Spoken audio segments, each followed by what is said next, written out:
Hi everyone, it's Ren here. Hope you're doing well. Welcome to my room. In this video, I'm going to ramble a little bit about the practical dimensions of philosophy, because I think that's a topic that potentially interests people, and I will seize this opportunity to maybe use the example of my own philosophical system, which I kind of detailed in its broad outline in a video called Describing My NI Vision. If you want to check it out, check it out. I link the building of my philosophical system to my NI vision for sure. But in this video, instead of staying at the abstract level, I would try to sort of ground it in the more concrete level.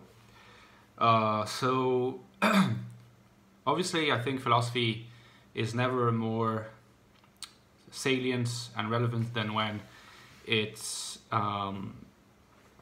it can be seen to have a practical application. I think that as long as philosophical schools remain for specialists, they will not be as influential as they could be, and they will not speak as much to people as they could, which to me is a potential failing of philosophy. Though, I mean, it's all in relative terms, you know, like certainly works of logic are influential then on works of more practical applicability, even though the works of logic are, as a rule, quite technical and therefore not likely to be of direct use to the population. So, you know, this is all a matter of perspective, but generally speaking, I think whenever a work can be accessible and can be made to have a sort of practical resonance in the lives of people, that this is something that should be pursued. So in the case of my system, my NI vision, my system called Open Monism, I think that there is a way in which the work that I've been doing for all these years, I guess at this stage, can be explained in practical terms, both in terms of its intentions, in terms of what it aims for, in terms of what it does, in terms of what it describes. So basically, let me maybe just move this a little bit. Yeah, okay. So I'm more in the center. Basically, what my framework tries to do is to get to the innermost sense of what it means to be, you know, what it means to be in the world, or even describing what there is. Starting from what there is, starting from a position where we don't really make any assumptions about what's going on, we just observe what's going on, and based off of that we try to build solid grounds to get a sense of where we are, what we do, what we are enmeshed in, and how we can be happy. You know, it's essentially what it is, you know, trying to see, you know, what is most essential to human life, what is most profound about the world and human lives in the world, about lives in the world, about beings and things in the world, not necessarily human things, and all these various things. So, you know, I start with a very simple postulate at first. You know, what I say essentially is, I start from my own standpoint, and I try to observe in the concrete world, you know, of things. I try to observe what it is that I'm taking for granted and what it is that I cannot not ignore. Even when I try to call it into question, I just can't ignore it. And so to me, it seems that, you know, if I look around me, if there is one thing that I cannot really, I can't deny, in a way, I cannot deny, is that there is something going on, right? There is something going on around me. There are states of affairs around me, and I'm part of those state of affairs. So this is the first observation. And from this observation follows, I think, a simple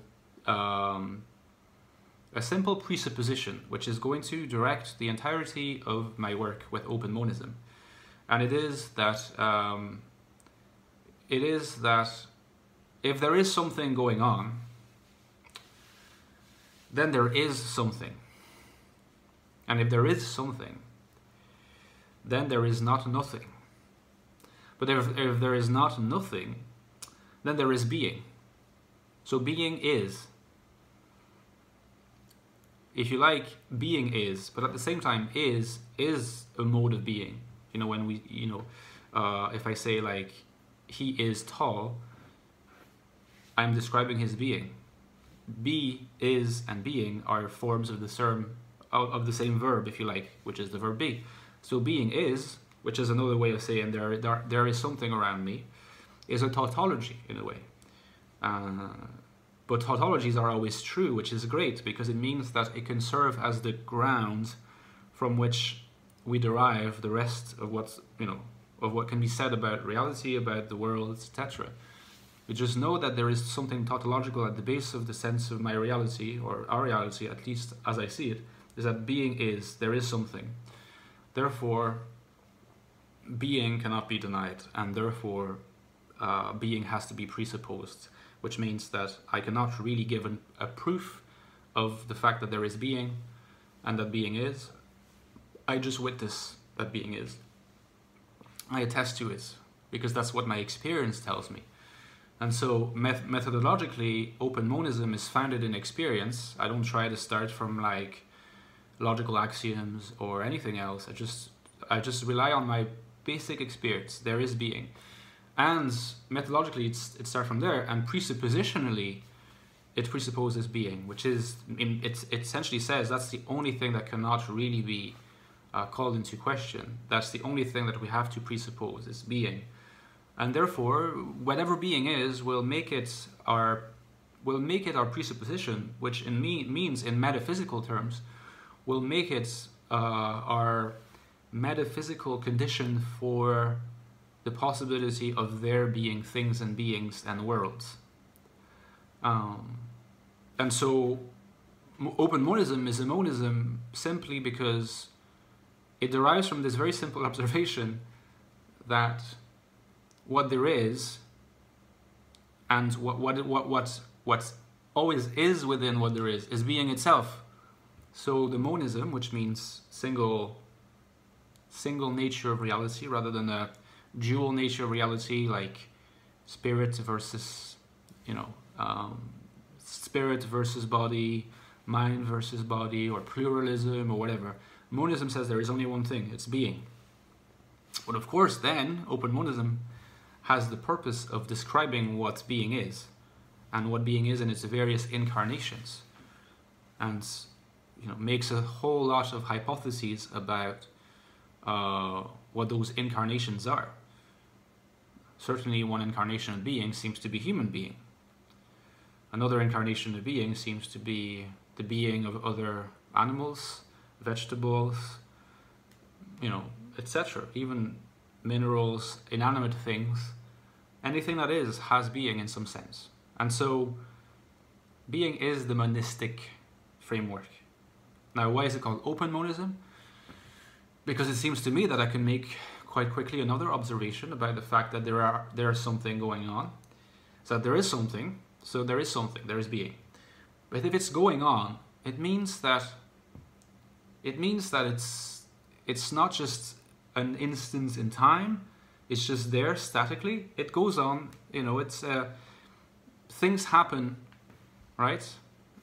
A day is, right now it's bright, later on, most likely, if we believe in the power of induction, most likely later it will be dark, night. We have names for these things. We adapt our language to the various incarnations of being, including the temporality of being, you could say. But I don't really want to assume temporality in being quite yet. I just want to say that there is a certain sense in which being is not static. It is open to evolution, the next moment. It is open to the flux, to fluidity. And so I call being open. It's open to spatial transformation, it's open to qualitative transformations of all kinds, quantitative transformation, it's open to temporal transformation, it's open to all these things. So open being means that if there is one thing about the monistic nature of what there is that can be said, is that it's open. It's open to space and time. It's open to history. It's open to all these different things. And by calling being open, I sort of posit the axiom, if you want to call it that, of open monism, is that everything is open being in some way or other. But you could see that I started from a simple observation. I started from an observation in daily life. I didn't start from I didn't start from like some obscure mathematical construct or from some obscure philosophical vocabulary. I used some very simple vocabulary, right? And yes, this is the base of everything that's going to follow in my framework. Start from this very simple observation: being is, and being is open, and that everything we do, everything we see, everything that we are involved in can be, in a sense, reduced to open being. And by reducing it to open being, we're not really reducing it to something static because it's open. And at the same time, that also means that we're not reducing it to something temporally static, because openness can also involve openness to change, openness to time. Therefore, the opposition between being and becoming can perhaps be bridged by this concept of open being. And so, what do we do from there? Well, in open monism, I try to describe more about the nature of this open being. In what way is being open? What does it mean for being to be open, and what does it mean for being everywhere? Perhaps we could say that it means that being is immanent everywhere.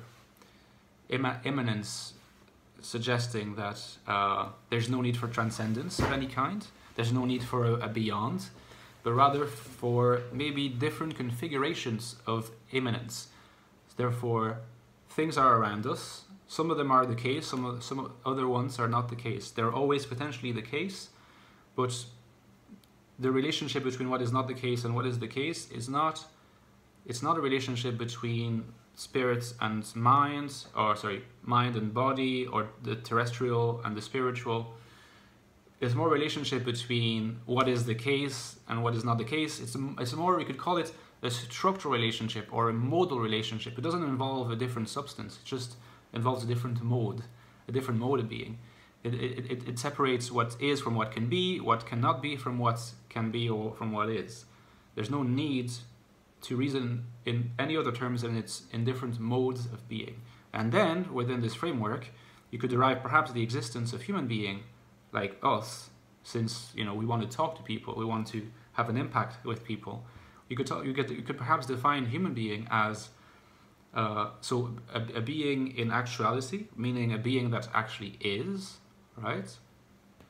So human being is not just a virtual thing; it's a thing that comes into being. It has the openness of being, openness of making different movements, going about my day to day, these different things. So, but it also has the quality of being a certain unity, right? I make sense as a human being.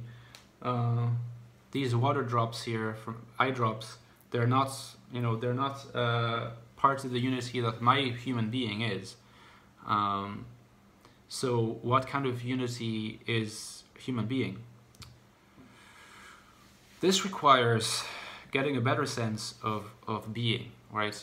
What is being? I know that I am an incarnation of being in actuality, not in some potential space, in some real space, and in some actual space. So here and now, I am a being, unifying different sort of separate parts, maybe observing that there are things going on, and I'm one of those things that are going on, but I'm differentiated from the other things that are going on by the unity that I myself am, except that I don't really know what kind of unity it is. And so from there, I'm going to try to identify what kind of unity I am before I can start making hypotheses and assumptions and deductions maybe on what it is that I do, what it is that I can do, what it is that can make me happy, all these different things about human life, which will make the philosophy speak to people, cannot yet be said prior to my definition of what it is to be a human being as an incarnation of the being that I described at first, the fundamental tautology, being is. So this phone that I'm talking to right now is an incarnation of being. The computer that is to my right is an incarnation of being. So both of them are unities of a certain sort. I'm another unity of a certain sort, a different sort. However, if we are all, me, the phone, the computer, the desk, outside, if we're all incarnations of being, we're kind of all part of the same thing, you know. So by getting to a point where we can describe that thing better, we can maybe start to understand in what way it can be incarnated differently, as a human being, as a computer, but also as a virtual being, as a being that is not in actuality, or maybe as being in a different world, right? Maybe our world is not the only world, but if it's not the only world, in what way are the other worlds worlds? You know, so these are all metaphysical questions that can lead to ethical questions about the practical philosophy of a practical human life, and of course connected to the language that describes the being that is around us. Our language describes reality in a way. So it describes what's around us. What's the connection between our being and our language? What's the connection between our language and the way we logically manipulate our language to make, you know, to make proofs, assumptions, deductions, inductions. So how does our knowledge relate to our being, you know, and from that, and how do we relate to beauty? How come there are certain things that we consider beautiful and other things that also have being just as much as the first things that we do not consider beautiful? So you can see how from the very simple postulate at the start, being is, there are things going on. You can derive language, ethics, aesthetics, logic, epistemology, knowledge, all the different branches of philosophy, and you end up having to work on a system. But it means that by turn, all these different branches have to be explored, have to be developed, and this demands that first we begin by an articulation of the metaphysics. We have not said everything about the metaphysics or the ontology of open monism when we've said there is one thing, it's being, and it has the quality of being open. It's already a very good start, but it's not enough, right? And so before we can make the transition from that to human being, if that's what interests us most, even, you know, in terms of human beings' relationship with other species, what it means, what can it imply in terms of animal rights, relationship with, you know, with global warming, what is our duty, what is not our duty, what is our responsibility, what is not our responsibility. You know, these are questions that interest us since we are human beings. I'm a human being. If people listen to me, they're human beings too. If I write something, the people who are going to read it are human beings. Therefore, although human beings are not the center of the universe, we still have to take into account the fact that we are human beings talking to human beings and wondering together as human beings what is our place and what is not our place, where do we stand, okay? Which explains why it's still important to give human beingness a special place in an account of, you know, in any philosophical account, because let's not ignore that we are still speaking from a human point of view. That does not mean the point of view ought to be at the very center of everything. It is still from a human point of view, so let's not lie to ourselves about this. And so perhaps in another video, which would be a sort of rehearsal of open monism or open monistic themes, I'll talk about how we can enrich the metaphysics of open being so that it attains to a fuller level of description, still relying on observations around us, by the way. I'll still be relying on observations about me all the time, which is why, in some sense, I'm very influenced by phenomenology, the discipline of phenomenology, which is the observation of phenomena as grounded in my experience, because what I trust primarily is my experience. Okay, that's the fundamental methodological approach. I trust my experience. I trust what's around me. I see that there are things going on, but in order to get to a better sense of open being, I'm going to try to say things in more detail. I'm going to observe in more carefully what is going on and how it appears to me and how I relate to it, to derive a better sense of the description of the nature of being. And from that nature, I'll start to make assumptions about how being can be incarnated in actuality in different ways, including perhaps as a priority for me in this account, in a human way. But this you will know about in the next episode. See you guys, hope you enjoyed it.